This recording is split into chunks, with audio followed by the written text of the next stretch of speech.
Let's bring in Labour lawyer Michael Bagraim, who joins us to expand on this issue. A very good evening to you. Thank you so much for your time. 330,000 more people became unemployed, really speaking to a crisis. What is your reaction?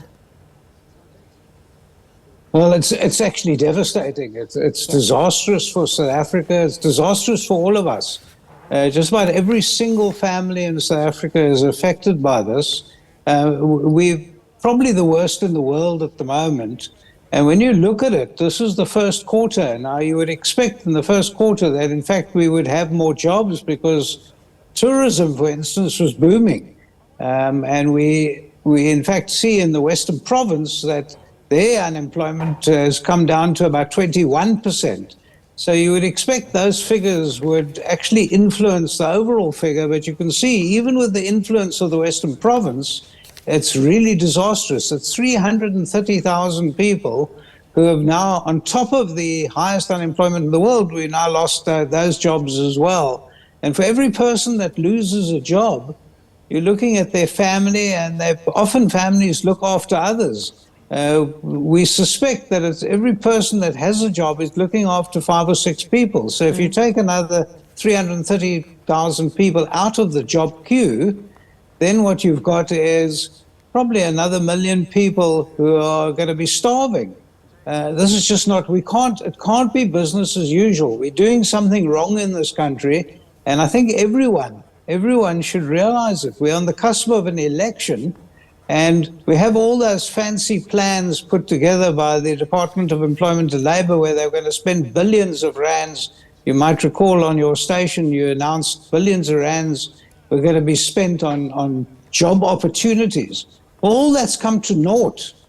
We can see that from these latest figures. The figures don't lie, unfortunately.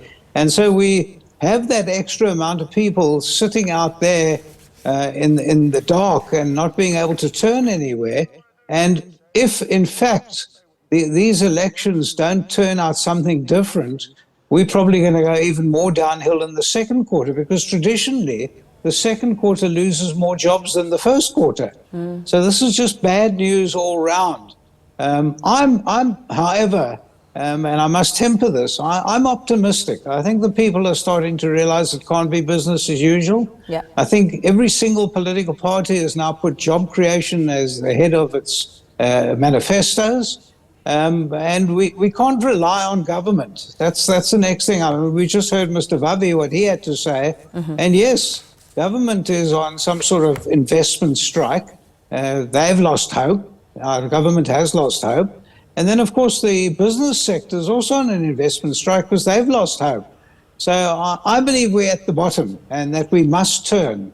And I think the people are going to speak. I don't think the people are going to sit around and say, no, we know this has been bad for over 20 years and we're just going to keep on doing the same thing. No, I think the people, South Africans, have had enough. They want to get back to work. We've got some very archaic labour legislation, in particular a lot of our regulations in the small business sector, for instance, is disastrous as well. So we have to change. I think everyone in South Africa now realises. How much of a change will be needed, or perhaps a shift, when it comes to labour laws? I mean, you speak about Mr. Zwelinzima Vavi. He spoke in great depth about some of the factors around economic policies playing a massive role in the outcome we're speaking about today. Yeah, well, of course, him and I have completely different ideas. I believe there should be relaxation, a simple change. And I merely have to quote a previous Minister of Finance on this. A simple change would be taking the bargaining council system and releasing small businesses from the system. I believe that would create 1 million jobs once off. We can catch the low-hanging fruit by deregulating for small business. It's quite a simple exercise. It costs the government nothing. And small businesses is the engine room of job creation in South Africa. In fact, economists are telling us it's the engine room of job creation the world over. And we have innovative people in South Africa. We've got things going for us. Just think, we've got a young population. We've got a population that's energetic. They want to get somewhere. Their room is to move into the small business sector. And if you say to small businesses, now I'm a practicing labor lawyer, I know that the small businesses that are on my books and the clients of mine, they're telling me, deregulate, keep government's hands off our necks. We will then go out there and employ people. We want to employ people. We don't want to be caught up in the CCMA, in bargaining councils, in all the onerous regulations that our government is placing on us. Our present Department of Employment and Labour is ridiculous. They're looking at almost a communist control of the small business sector. And small business will create jobs if you leave them alone. We've seen that in all over, the whole of Southern Africa we see it, in particular in Nigeria and Mauritius. They are pumping because they've left the small businesses alone. They say, we will take our hands off your throat. You go out there, employ people. If you don't think they're productive, well, then you'll ask them to go.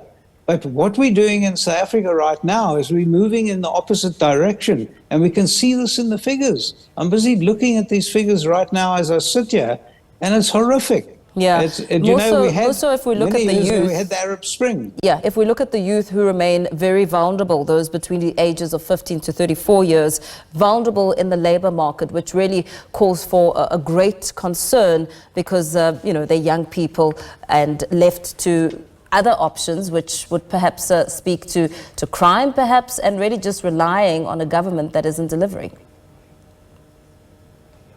That is a crying shame because we have a bulge in the young people. They are energetic. I speak to young businessmen and they want to employ more people. You know, that figure becomes absolutely bad when you have a look at the youth. The ages 16 to 24, I think it's close on 70% unemployment. And yes, you're quite right. What would you do if you were sitting in their shoes? Would you turn to crime? Would you turn to drugs? Or would you just become despondent and sit on the edge of the road looking at the sky? No, we can't have that. We are responsible people as the adults in South Africa, and we must start behaving like adults, not behaving like our current government's doing. Very well. Thank you so much for joining us and weighing in on this discussion. Labour lawyer Michael Bagraim joining us for that conversation, speaking to the unemployment rate, of course, showing that the number of persons have jumped by 22,000 quarterly to 16.7 million in Q1 of 2024.